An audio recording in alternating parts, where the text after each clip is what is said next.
오늘의 주요 뉴스입니다. 코로나19 신규 환자는 14,664명으로 목요일 기준으로 32주 만에 최소를 기록했습니다. 7차 유행이 안정적인 감소세를 보이는 가운데 위중증 환자 역시 나흘째 200명대를 이어가고 있습니다. 코로나19 방역 조치로 강화됐던 중국의 단기 비자 발급 제한 조치가 조만간 풀릴 것으로 보입니다. 입국 전후 검사와 공항 PCR 검사는 유지하되 정부 차원의 외국인 격리 시설은 운영하지 않을 전망입니다.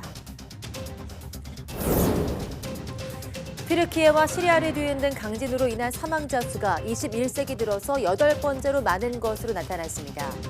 우리나라 비롯한 각국 구호팀이 현지에 도착해 구조 활동에 힘을 보태고 있지만 도로가 끊기고 인력과 장비가 부족해 어려움을 겪고 있습니다. 인공지능 기반 번역기 파파고를 이용해서 한국 웹툰을 일본어로 번역한 일본인이 국내 대표 번역상에서 신인상을 받았습니다. 수상자는 파파고를 사전 내용으로 사용한 것이라고 답했는데 한국문학번역원은 자력 번역과 같은 수상 자격을 명확히 하는 등 제도를 보완하겠다고 밝혔습니다. 카이스트 등 과학기술 특성화대학 5곳에서 최근 5년 동안 1,000명이 넘는 중도 탈락자가 나온 것으로 확인됐습니다. 중도 탈락은 자퇴나 미복학, 유급 등 졸업을 하지 못한 경우를 말하는데 입시 전문가들은 이들 대부분이 의학 계열로 이동했을 것으로 보고 있습니다.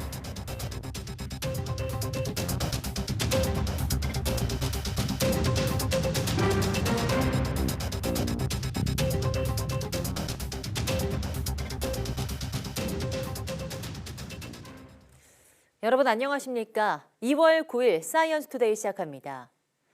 튀르키예와 시리아를 덮친 이번 강진으로 사망자가 10만 명을 넘길 수 있다는 분석까지 나왔습니다. 밤낮 가리지 않고 필사적인 작업을 하지만 팬케이크처럼 폭삭 무너진 대붕괴로 사상자는 기하급수적으로 급증하고 있습니다. 보도에 김상호 기자입니다. 84년 만에 최악의 강진이 엄습한 현장입니다. 건물이 대부분 폭삭 주저앉아 언뜻 보면 쓰레기 하치장처럼 보일 정도입니다.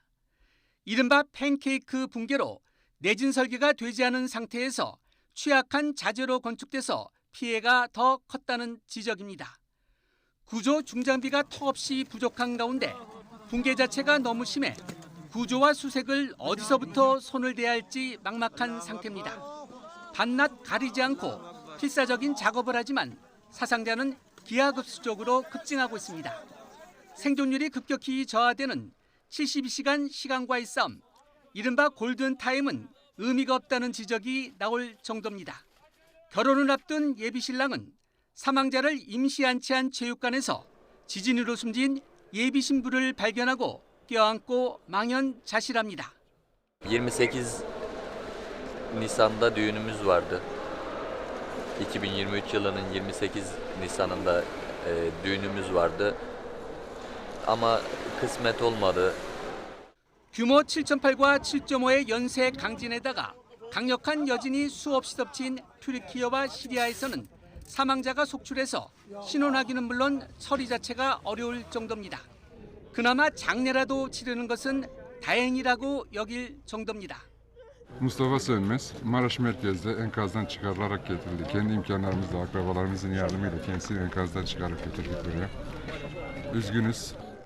미국 지질조사국은 사망자가 10만 명을 넘길 확률을 14%, 만 명에서 10만 명 사이일 가능성은 30% 등으로 내다봤습니다. 또 예상되는 피해 규모도 이전과 달리 튀르키예 국내 총생산의 최대 2%에서 6%로 올려잡았습니다. YTN 김상호입니다. 지진 피해가 큰 시리아 북서부 지역은 반군이 장악한 지역으로 구호물자에 의존해 생활하고 있습니다. 그런데 이번 지진으로 구호물자가 들어가는 유일한 통로가 막히면서 사실상 고립 상태에 빠졌습니다. 김원배 기자입니다. 무너진 건물 더미에서 한 어린이가 무사히 구조되자 구조대원들이 기뻐하고 있습니다. 반군이 통제하고 있는 시리아 북서부에서는 하얀 헬멧이란 이름의 민간 구조대가 수색과 구조 활동을 주도하고 있습니다. ولكن الآليات المتوفرة بين يدي فرق الدفاع المدني المؤدي هي صراحة غير كافية حتى ينجز العمل بشكل سريع وحتى نسحب العالقين من تحت الأنقاض بشكل سريع. 시리아 북서부 지역은 이번 지진으로 시리아에서 가장 큰 피해를 입었지만 사실상 고립 상태에 빠졌습니다. 유엔 안보리 결의에 의해 구호 물자가 들어오는 유일한 통로였던 튀르키예와 시리아 국경의 바브 알하와 국경 통제소가 막혀버렸기 때문입니다. 국경 통제소는 정상 운영 중이지만 주변 도로가 파손돼 구호 물자 수송에 차질이 빚어지고 있다고 외신들은 전하고 있습니다. 시리아 정부는 자신들 쪽으로 구호 물자를 보내라고 주장하고 있습니다. Without the control of the government, without permission of the government, without approval from the government, this is violation. Very simple. 시리아 북서부 지역 주민의 90%는 바브 알하와 국경 통제소로 들어오던 구호 물자의 생계를 의존하고 있었습니다. 결국 12년간의 내전 피해에 최악의 지진 재난, 거기에 대해 물자 공급 중단까지 겹치면서 이 지역 주민들이 최악의 인도적 위기를 겪게 됐습니다. YTN 김원배입니다. 네, 우리나라에 사는 튀르키예인은 1,500여 명으로 집계되는데요. 이들은 9,000km 떨어진 고국의 지진 소식에 비통해하면서도 돕기 위해 할 수 있는 모든 노력을 기울이고 있습니다. 이준엽 기자가 제한 튀르키예인들을 만나봤습니다.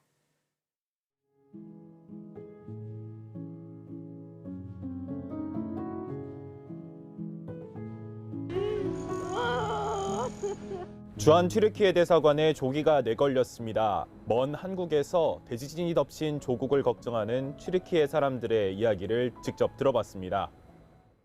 수도 앙카라에서 한국으로 유학 온 메르베 괭맨 씨는 지진 소식을 들은 뒤로 통잠을 이루지 못하고 있습니다. 한국에 있는 튀르키예인들의 SNS 단체 대화방에도 불이 났습니다. 잠시만 눈을 돌려도 대화 수백 개가 쌓이고 안타깝고 간절한 마음도 모입니다. 휴대폰만 계속 확인하고 이거 무슨 새로운 소식이 있는지 좋은 정보나 이거 전달할 게 있으면 여기 사는 튀르키예 사람들한테도 전달을 하고 또 여기서 해야 될 게 있어서 정신 차려야겠다 하면서 튀르키예에 있는 남자친구는 구호 작업을 위해 지진이 발생한 현장으로 떠난다고 합니다. 피해 상황을 담은 1분짜리 영상 한두 개를 보내는데 4시간이 걸릴 정도로 모든 것이 무너져 내린 곳입니다. 잘 돕기를 바라는 마음과 걱정하는 마음이 뒤섞입니다. 제가 여기서 할 수 있는 거 많이 없고 거기 현재 있는 친구들, 지인들에 대한 걱정과 두려움을 계속 가지고 있고 그 지역에 보내기에는 좀 걱정스럽긴 한데 또 도움이 갔으면 해서. 데프네 딘자이 씨도 지진 소식을 처음 들은 순간이 생생합니다. 첫 번째 강진 이후 부랴부랴 영상통화로 가족의 안부를 물었는데 갑자기 어머니 뒤에 있던 동생이 또 흔들린다고 소리 지른 뒤 영상은 멈췄습니다. 두 번째 강진이 찾아온 겁니다. 통신이 끊긴 몇 분 동안 딘자이 씨의 심장도 멎는 듯했습니다. 영상통화도 잠시 중지되고 그때는 진짜 기다린 게 너무 힘들었어요. 근데 몇 분 뒤에 그 가족들이 다 같이 나와 있는 걸 또 보고 근데 나와 있어도 아직 정말 무서워하는 그 표정이 계속. 가족은 다행히 무사했지만 가볼 수 없는 자신이 한국에 갇혀버린 것 같습니다.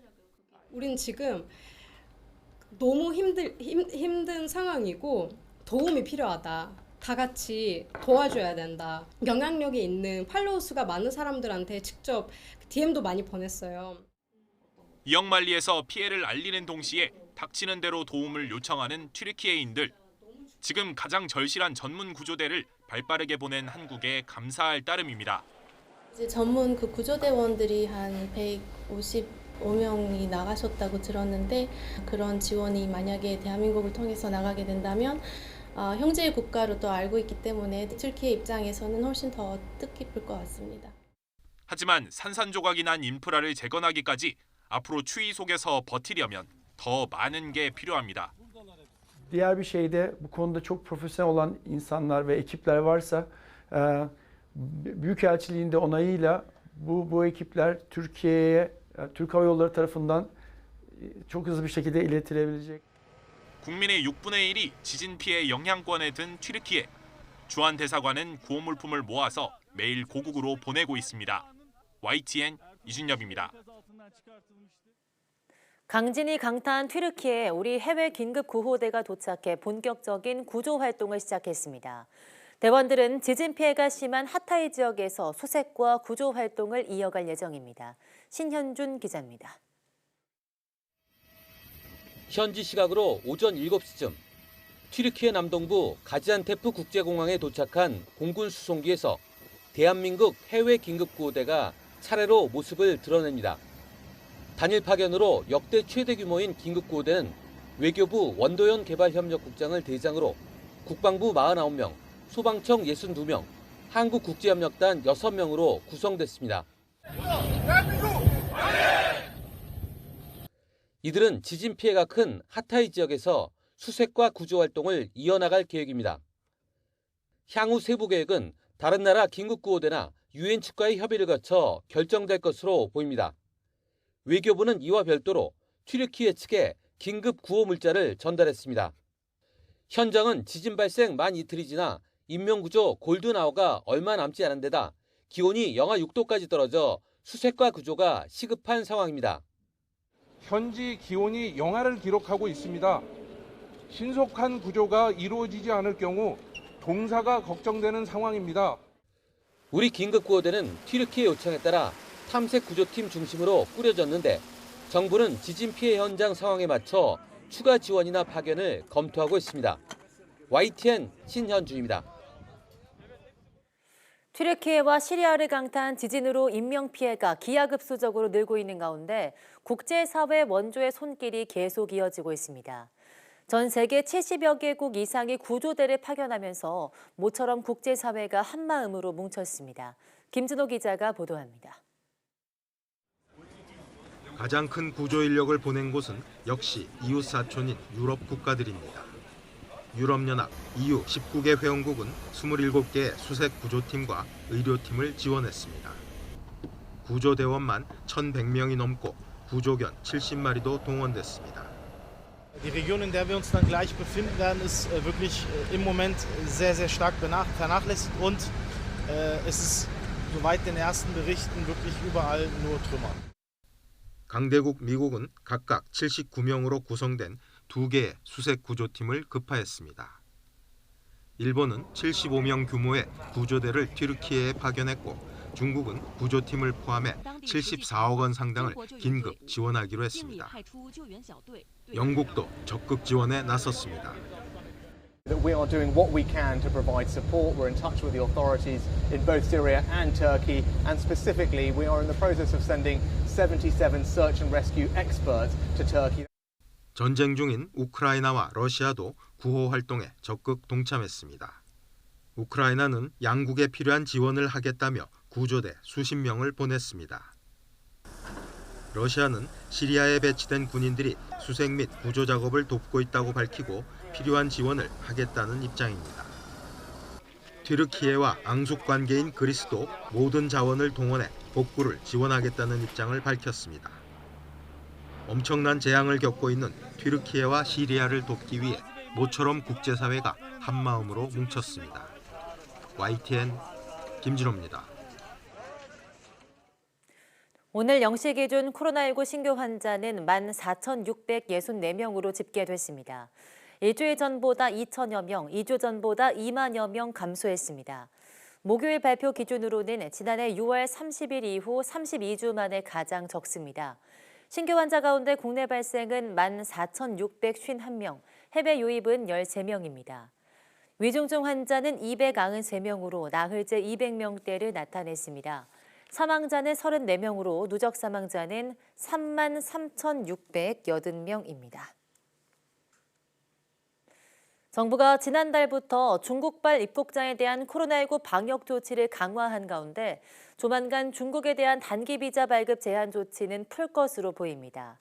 다만 입국 전후 검사와 중국발 단기 체류자에 대한 공항 PCR 검사는 유지하고 정부 차원의 외국인 격리 시설은 운영하지 않는 방안이 논의되고 있습니다.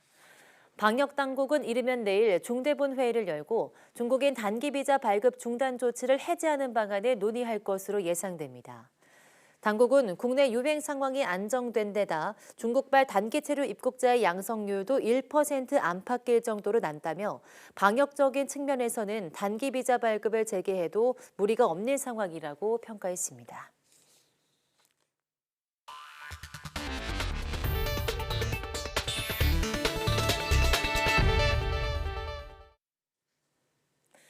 한국어가 능숙하지 않은 일본인이 인공지능 번역기 도움을 받아 일본어로 옮긴 웹툰이 국내 대표 번역상의 신인상을 받았습니다. 지난해 12월 한국문학번역원이 주관한 2022 한국문학번역상 웹툰 부문 신인상을 받은 일본인 마스스의 유키코 씨는 국내 인기 웹툰 미래의 골동품 가게를 일본어로 번역하는 과정에서 네이버의 인공지능 기반 번역기 파파고를 이용한 것으로 확인됐습니다.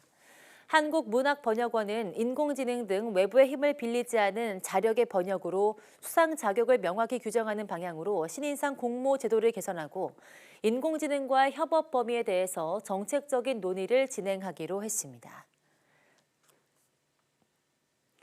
한국과학기술원 등 과학기술 특성화대학 5곳에서 최근 5년간 1,000명 넘는 중도 탈락자가 나온 것으로 나타났습니다.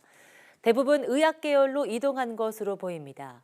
종로학원이 대학 알림이 공시를 분석한 자료에 따르면 카이스트, 광주과학기술원, 대구경북과학기술원, 울산과학기술원, 포항공과대학교 등 5개 대학에서 최근 5년간 1,105명의 중도 탈락자가 발생했습니다.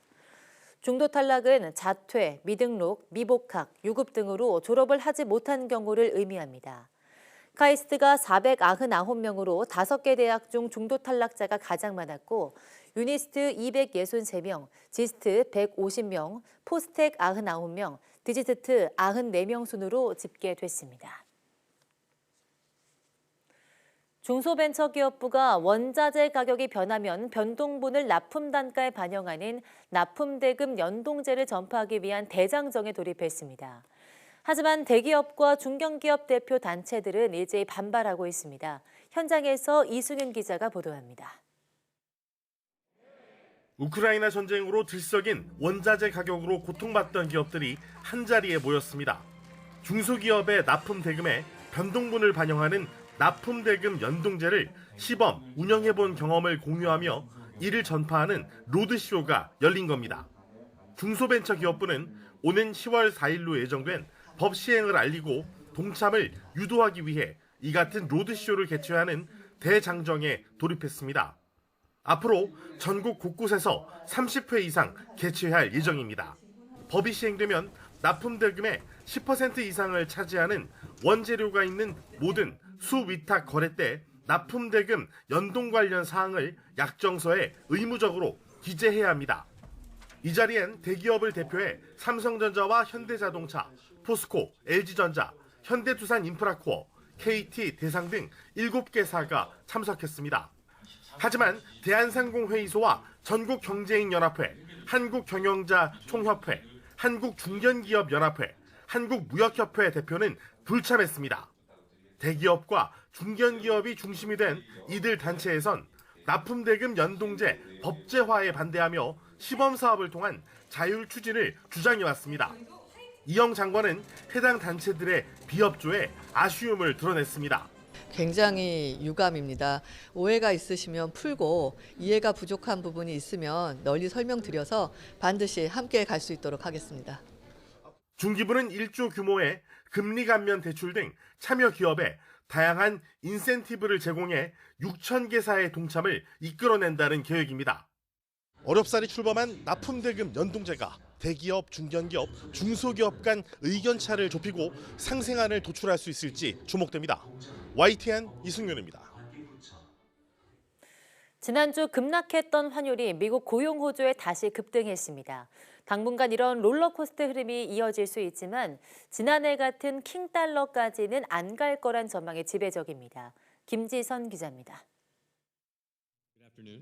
지난주 물가 상승률 둔화가 시작됐다는 미국 연준의 발표에 환호했던 시장. 긴축 종료 기대감에 환율은 급락하며 10달 만에 가장 낮은 수준으로 떨어졌습니다. 상황은 하루 만에 반전됐습니다. 미국 고용 지표가 견고한 거로 나오자 방향을 바꿔 급등하는 양상을 보인 겁니다. 이런 롤러코스터 환율은 경기 지표에 따라 당분간 지속할 거란 전망입니다. 당분간 인플레이션이 감소하는 기세와 고용이 언제 식느냐의 그 추이에 따라서 시장이 들쑥날쑥할 가능성이 높아 보인다. 다만 장기적으로는 환율이 하향 안정화할 거란 전망이 우세합니다. 물가 상승률이 어느 정도 잡혀가는 데다 경기 침체와 맞물려 올해 안으로 긴축이 마무리될 거란 예상도 커졌습니다. 지난해 1,400원대까지 치솟은 킹달러 상황은 오지 않을 거란 겁니다. 상반기 중에는 어쨌든 저점치고 이제 경기가 저점을 친다라는 부분에서 달러가 먼저 꺾였다라고 저희는 보고 있고요. 그 금리 부분 따라간다라는 뭐 그런 부분만 보더라도 달러도 사실상 약세 사이클로 이제 진입했다라고 저희는 보고 있습니다. 대내외 불확실성이 여전히 커 환율 하락세를 장담하긴 어렵다는 엇갈린 시각도 있습니다. 전쟁으로 원자재 가격이 다시 오를 수 있고 수출 부진이 지속할 경우 원화 가치가 더 떨어질 수도 있기 때문입니다. 환율이 20원대에서 계속 막혔던 게 또 우리나라 또 무역기 대한 부진이었잖아요. 이제 3월부터 만약 중국 경제가 좀 풀리면 우리나라 수출 감소폭이 얼마만큼 빨리 축소될 수 있을까라는 부분이 좀 중요할 것 같아요. 이 때문에 1분기까지는 방향성을 예측하기 어려운 상황 속에 1,200원 선 밑으로 내려가진 않을 거란 분석이 대체적입니다. YTN 김지선입니다. 난방비 부담에 어려움을 겪는 분들이 많지만 특히 시설 원예 농가의 어려움은 이만저만이 아닙니다. 기존의 전기 보일러를 활용해 난방 비용을 절약하는 경우도 있는데요.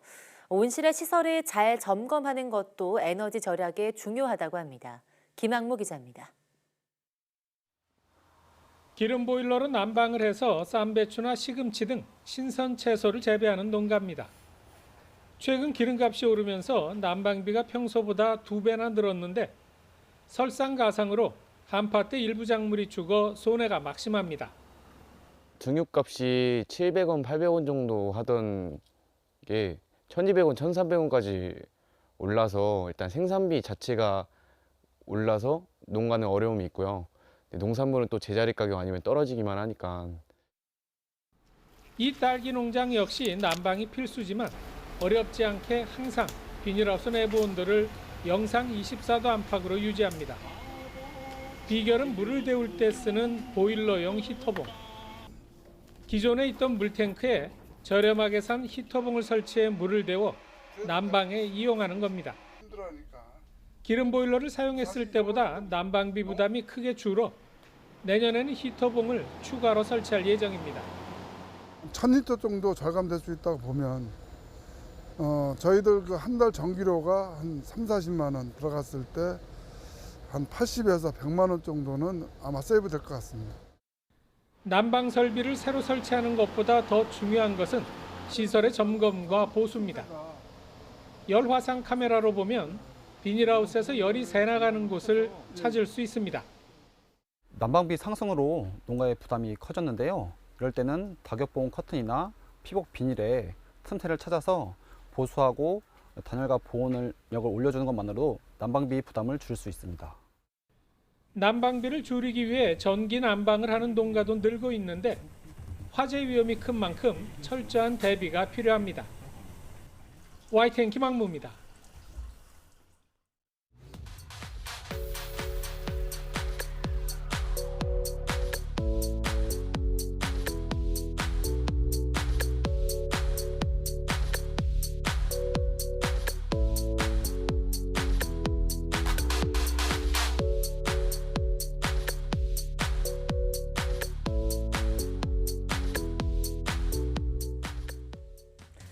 화재 발생 시 초기에 불길이 잡는 게 가장 중요하죠. 하지만 기존 소화설비 시스템은 화재 발생 장소 전체에 수동으로 작동을 하고 그 후에 소방관이 직접 진압해 화원을 진압하는 형태라 빠르고 정확한 대응이 어려웠는데요. 오늘 오후 사이언스데이 과학의 달인에서는 화재 발생 초기 화재를 인식하고 자동으로 화원에 소화수를 분사해 진압하는 인공지능 소방관을 개발한 한국기계연구원 정정훈 박사와 함께 관련 내용 이야기 나눠보겠습니다. 많은 시청 바랍니다. 함께해 주신 여러분 고맙습니다.